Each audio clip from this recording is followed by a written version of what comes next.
你们史萊克能夠擋住我們日月帝國的大軍嗎？太冒險了，要阻止他們出兵救援。你的秘密，我知道。小心鬥靈，我還是來晚了。我要讓這群混道士有來無回。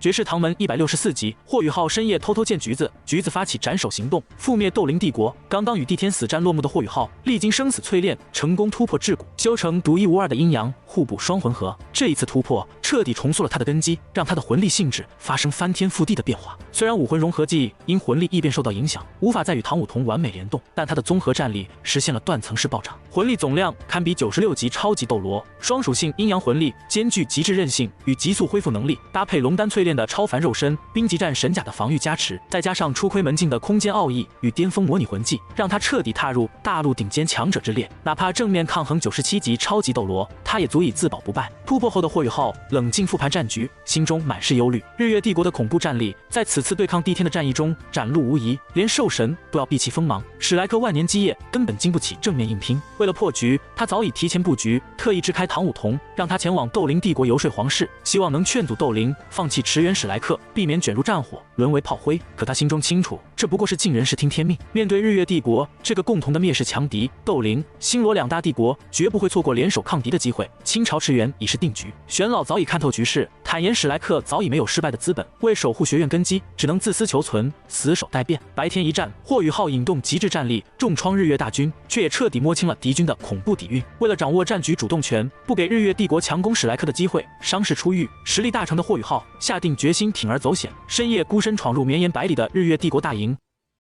打算劫持日月大軍統帥。帝後戰神橘子以一人之力瓦解敵軍攻勢，為史萊克爭取喘息之機。夜幕籠罩大地，繁星墜滿夜空，大戰過後的天地格外靜謐，卻暗藏洶湧殺機。此時的霍雨浩已然擁有超級鬥羅的專屬能力，魂技與肉身徹底融合，意念一動便可隱匿身形，融入虛空。巔峰級別的模擬魂技不再是簡單的偽裝，而是真正的化形通天，可化身空氣，隱匿一切氣息，就連日月帝國最精密的探測魂導器，頂尖強者的感知都無法捕捉他的蹤跡。他踏空而行，身形超脫常規飛行桎梏，速度突破音速，一念之間便可穿梭長空，百里距離轉瞬即至。得益於雙魂合帶來的空間體悟，他已然摸到空間奧義的門檻，身形飄忽不定，徹底避開了日月大營的層層封鎖與魂導探測，悄無聲息潛入帥帳之中。此時的橘子正獨坐帳中，心緒複雜，神色陰晴不定。白天帝天與霍雨浩的死戰歷歷在目，他既擔憂霍雨浩身受重創，又暗自篤定戰局盡在自己掌控之中，靜待最佳出擊時機。就在橘子凝神思索之際，霍雨浩的聲音突兀在他腦海中響起，無聲無息，毫無預兆。帳外火鳳凰魂導師團的精銳親衛聞聲入內巡查，卻被橘子不動聲色盡數遣退。久經權謀，心思剔透的他瞬間便知曉來人身份，平退左右，關閉精神屏障，靜靜等候霍雨浩現身。下一瞬，霍雨浩的身影憑空浮現，沒有多餘的寒暄，直接出手鎖定橘子，開啟了這場決定兩大帝國命運的深夜對峙。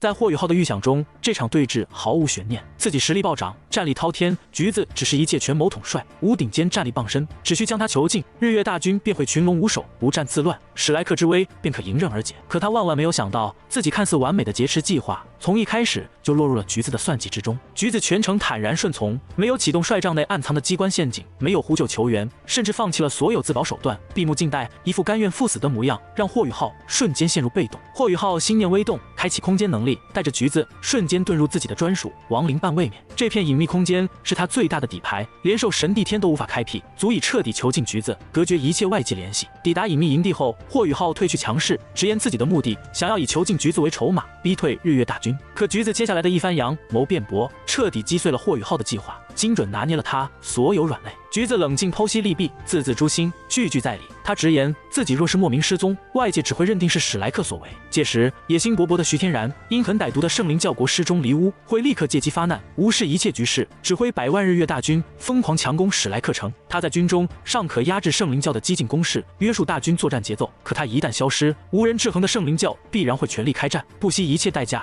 摧毀史萊克。相比於尚且懂得節制的自己，失控的日月大軍才是史萊克真正的滅頂之災。不僅如此，橘子更是撕開自己的悲慘身世，吐露不為人知的隱忍與苦衷。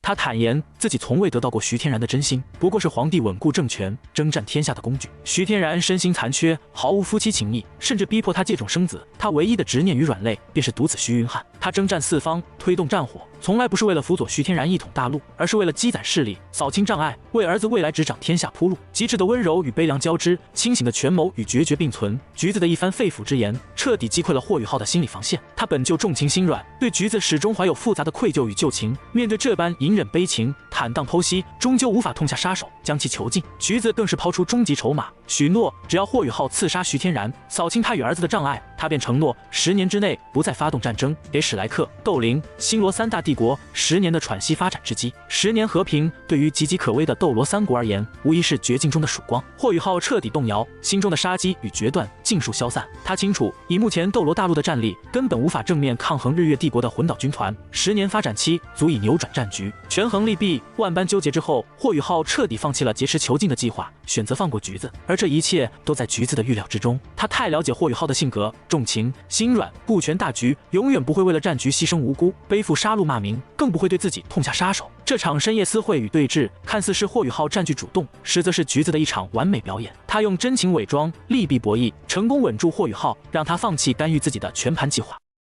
在對峙落幕，霍雨浩送他返回大營之際，橘子更是主動攤牌，坦然告知霍雨浩：“我的目標是鬥靈帝國。”這句話讓霍雨浩心頭巨震，瞬間警覺，卻依舊沒能看透橘子的終極布局。他以為橘子只是單純針對鬥靈發難，卻不知自己全程被對方牽着鼻子走，已然錯失了唯一的破局時機。橘子敢於直白告知目標，並非坦誠，而是極致的自信。他篤定霍雨浩就算知曉真相，也來不及阻止自己的絕殺計劃。這場深夜博弈的結局，從根本上改寫了戰局。霍雨浩返回史萊克後，第一時間得知噩耗，鬥靈帝國已然聽信聯軍馳援的策略，傾盡全國精銳，派出4大魂師軍團、20萬主力大軍奔赴史萊克城支援。為了馳援盟友，對抗日月帝國，鬥靈皇室將國內所有能戰之兵、頂尖強者盡數派出，導致帝國腹地徹底空虛，首都靈鬥城幾乎毫無守軍坐鎮，淪為不設防的空城。這正是橘子等待已久的致命破綻。他全程運籌帷幄，上演了一場頂級調虎離山之計。正面100萬大軍列陣施壓，死死牽制史萊克主力與鬥羅聯軍，營造出即將強攻史萊克的假象，逼迫鬥靈、星羅傾力馳援，掏空自身腹地防禦。而在所有人的注意力都聚焦於史萊克正面戰場時，橘子早已暗中布局，提前派遣護國之首2大頂級獸王魂導師團黃龍魂導師團與邪軍魂導師團，悄然脫離正面戰場，隱秘潛入鬥靈帝國腹地。這2支魂導師團是日月帝國的頂尖戰力，裝備最先進的人形魂導器與9級定裝魂導炮，戰力恐怖，機動性極強，且擅長隱秘作戰、精準突襲。為了保證斬首行動萬無一失，橘子刻意約束正面大軍，只前10里駐紮施壓，不發動任何進攻，制造僵持對峙的假象，徹底麻痹史萊克與鬥靈的判斷，掩蓋腹地突襲的絕密行動。另一邊，幡然醒悟的霍雨浩終於看清全局，深知大事不妙，他立刻聯合唐武同，召集唐門精銳，火速馳援鬥靈帝國，想要阻止悲劇發生。可橘子早已算盡時間差，在霍雨浩與自己深夜周旋、糾結博弈的數個時辰裡，2支魂導師團已然跨越邊境，深入鬥靈腹地，悄然抵達靈鬥城外，完成了合圍部署。當霍雨浩全速奔赴鬥靈帝國，飛越北疆防線，一路巡查邊境，卻絲毫找不到敵軍蹤跡時，巨大的危機感瞬間籠罩全身。他憑借命運之力的敏銳感知，終於識破橘子的終極戰術。這根本不是邊境強攻，而是一場直指帝國核心的極致斬首行動。橘子從一開始就放棄了耗時費力的邊境攻堅，摒棄了大規模軍團作戰，瞄準鬥靈帝國精銳進出。皇城空虛的死穴，以精銳魂導師團單兵突進，精準斬首，不求佔領國土，只求摧毀中樞，覆滅皇室，一舉打崩鬥靈帝國的統治根基。霍雨浩心頭冰涼，冷汗直流，瞬間全力提速，超音速破空疾馳，直奔靈斗城方向。可終究還是棋差一招，為時已晚。